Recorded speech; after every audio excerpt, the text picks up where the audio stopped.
Hallo mensen, vandaag ga ik geen game video maken, ook niks. Het is gewoon iets te vertellen.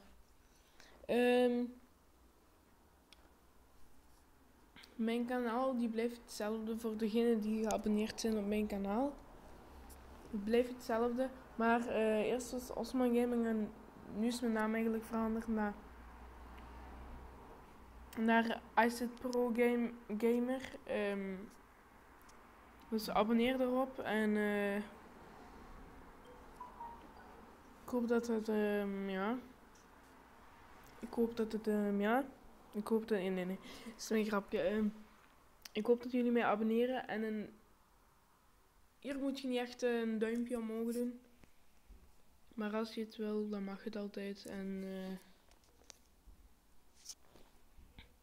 tot mijn nieuwe video's dan, hè.